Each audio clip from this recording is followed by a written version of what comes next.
Bonjour tout le monde, ici Jean-Claude Audette de Québec. Nous sommes lundi le 31 janvier 2011 et aujourd'hui je voudrais enregistrer une petite capsule vidéo qui va s'intituler « Sommes-nous en route vers l'hyperinflation ?» Mais avant, je voudrais faire un petit retour à ce qui se passait aux États-Unis il y a 4-5 ans. Il y avait un dénommé Peter Schiff qui est encore très actif sur YouTube qui disait qu'avec les politiques monétaires de Alan Greenspan et de Ben Bernanke, soit d'envoyer de l'argent dans le système, dans l'économie, que ça allait créer de l'hyperinflation. Dans ce temps-là, personne ne l'a cru. Il n'y a pas grand monde qui le croyait, mais un peu tout le monde, quand il allait à la télévision, il riait de lui, mais il a toujours tenu son bout de ce gars-là. Puis il y a un autre, un dénommé Ron Paul aux États-Unis, là, dans le même ordre d'idée. C'est un peu, Peter Schiff est un peu le disciple de Ron Paul. Parce que Ron Paul, c'est un sénateur américain, là, un républicain, que lui s'est obstiné très souvent pour faire une audition de la Fed. Mais ça n'a jamais été accepté, mais ça me surprend que ça soit accepté parce que il y a probablement des choses qui se passent là-dedans qu'on ne sait pas. Et que il y a certaines personnes du gouvernement américain n'aimeraient pas voir que la Fed soit auditée pour faire un bilan vraiment officiel de qu'est-ce qui se passe à l'intérieur de la Fed. Sur ce, je m'explique. Tant qu'à l'hyperinflation. Ce matin, je lisais dans le Journal de Québec, ça c'est des chiffres de l'ONU, que depuis 1 an et demi, les céréales ont augmenté de 32%, le prix des céréales, la viande de 18%, les produits laitiers de 30%, et les graisses et les huiles là, qui servent à faire à manger, là, de 43%. Là, on nous laisse croire qu'il n'y a pas d'inflation.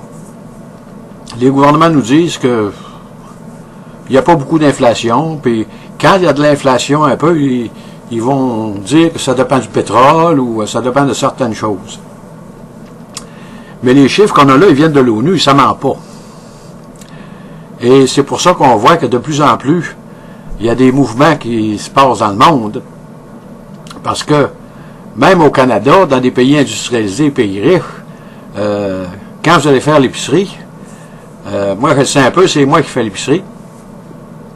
T'entends parler le monde qui dit, mon Dieu, que c'est rendu cher, ça n'a pas de bon sens, c'est ci, puis c'est ça, ça augmente tout le temps. L'autre jour, je faisais avec un gars d'un certain âge, de mon âge, il dit, ça continue, il me dit, l'année prochaine, on n'aura plus de moyens d'acheter de manger. Il ne faudrait pas aller jusque-là. Mais on voit que ce que Peter Schiff nous donnait dans les années 2006-2007 est en train de se réaliser. C'est sûr que quand on inonde l'économie avec des billets, on imprime de l'argent à volonté pour stimuler l'économie, ben c'est ça que ça fait.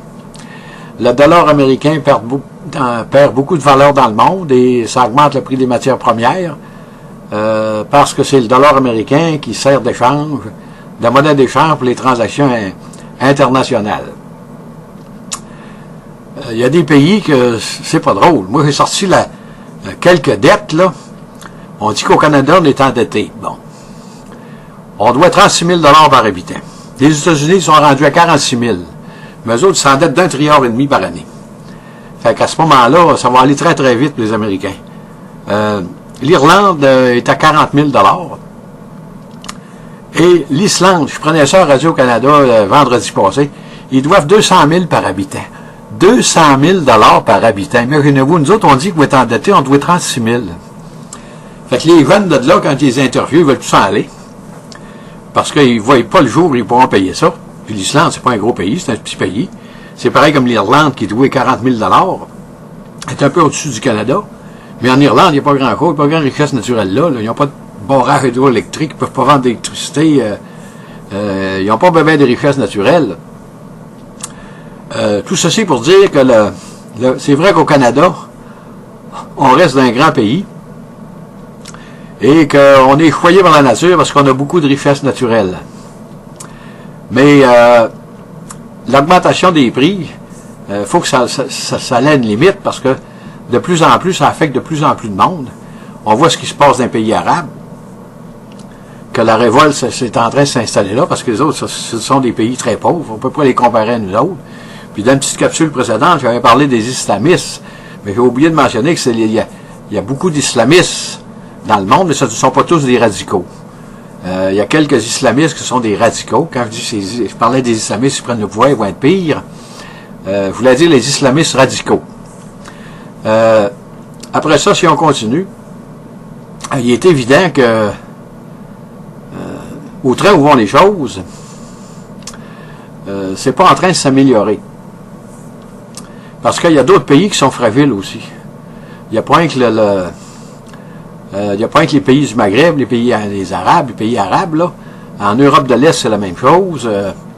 Il y a des petits pays dans les Balkans, là, que si l'inflation continue comme ça, on ne parlera pas d'hyperinflation encore, là, mais à ce moment-là, il va y avoir des rébellions dans ces pays-là aussi. Si on parle du Mexique, en Amérique du Sud, un peu partout, tout le monde manque du pain, tout le monde manque du beurre, tout le monde manque des œufs, et l'augmentation est fulgurante, l'augmentation des prix est fulgurante. Fait que, où cela va nous mener, on ne le sait pas, mais on voit que l'avenir s'annonce de plus en plus sombre pour l'humanité. Sur ce, je vous dis bonjour, bonne journée et à la prochaine.